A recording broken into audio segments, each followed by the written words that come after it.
Hello there, everybody. My name is Lucas of a Hedgehog, and welcome to the 500 sub special Q&A. So yes, we reached the 500 plus subs a little bit while ago. So it's time to celebrate it with something that I haven't played in a long time, a Q&A. I got 7 to 8 questions on the palm of my hand for me to answer them. Both from the planification video and also for the second community post I ever done. So without further ado, let's start. So the first question of the Q&A goes to Orlando Ariola. I'm so sorry if I pronounced your name wrong. And he asks, what year did you become a Sonic fan? To answer your own question, Orlando, well, since I became a Sonic fan right before the pandemic even started, most likely during 2019, which I discovered some voice acting channels, mainly the Gotta Go Fast, aka Uber Sonic, and the Uber Tails, aka Tails of Sonic Pals. These I normally watch those two big titles a lot, especially the Gotta Go Fast one. They were just so funny and interesting, alongside Venom Allen. But as time went on, I was really intrigued on how they put so much effort into capturing the spirit, but also the personality of the characters they play with. So for now then, I decided to check out the rest of the franchise of Venom, and yes, it's actually pretty impressive how much this franchise could shape so many lives. From now on, I became a Sonic fan. Even try a few games as well, although my PC is really weak. A friend of mine on Discord, Kid Goku, asks, who's your favorite YouTuber? Well, but I guess that's a hard question, really. Oh god, how am I gonna answer to this? To be completely honest, in the past, I had a favorite YouTuber, to be honest. But it was only during the first few months of the pandemic. I used to watch Venom a lot during 2019 and 2020, mainly because it caught a lot of my interest because of her positive wacky shenanigans that she had on her channel with her friends. But now, during this present, I'm gonna tie 2 YouTubers that I admire the most. Speedy Blue himself, aka Darkbox, and Shadow the Hedgehog, aka Jules himself. They're just absolutely fantastic YouTubers. Well, for the Jules channel, it's mostly focused about the more mature comedy, you know. But it's suitable for at least for some ages. But Talkbox, his channel, main character channel, was intriguing because unlike a lot of other YouTubers, this one actually had some story concepts, and the concepts are very interesting. Besides, these 2 people inspired so many people that I know today, that they were inspired by them to create their own channels, including mine as well. I couldn't ask more for this community. Nobody will substitute those 2 phenomenons. They deserve all the credit. For that measure, those 2 are my absolute favorite YouTubers of all time. Vegeta Games asks, who inspired you to become a YouTuber? As I previously mentioned, I used to, during the pandemic, I used to watch so many guys that Gotta Go Fast and Tales of Sonic Pals. Because they giving me a lot of hints of original creativity to use on the channel. But since that I discovered the dark side of this little universe that is the Sonic and the channel community, this is where my inspiration took a step further in terms of originality.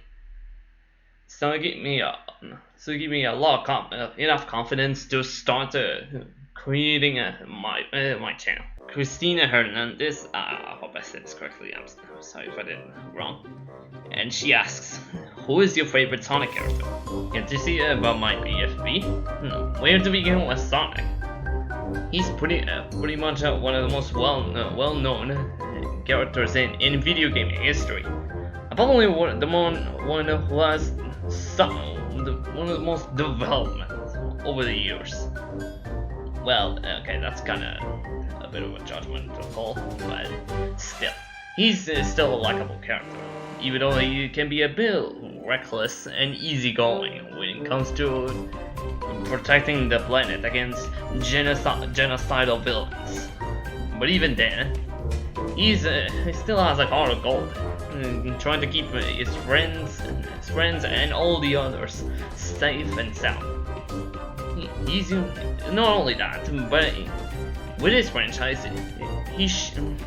he changed so many childhoods all over the years, even with the more hit or miss modern era. He still has the same character traits that were given since the very beginning, and he'll always be my favorite Sonic character. If I have to choose a Sonic villain, obviously I'll go for Methless. Jesus, that is a high quality how to write a villain right. It doesn't have a generic plan that Eggman always has upon its palm. No, he's a mindless beast like Dark Gaia. He's soft-spoken, wise, and he actually just achieved his own goals, although it have been short-lived by Team SSS. All in all, Sonic is my favorite Sonic character, but Methless is truly the best Sonic villain of all time. Toy Sonic asks, good job, bro. Well, thank you. The question is, does Sonic Frontiers look like Zelda to you? I mean, you're not wrong there. Sonic Frontiers recently seeing a lot of backlash for some reason. I mean, I get it. It's totally different from the typical Sonic trope formula, but that doesn't mean it is horrendous.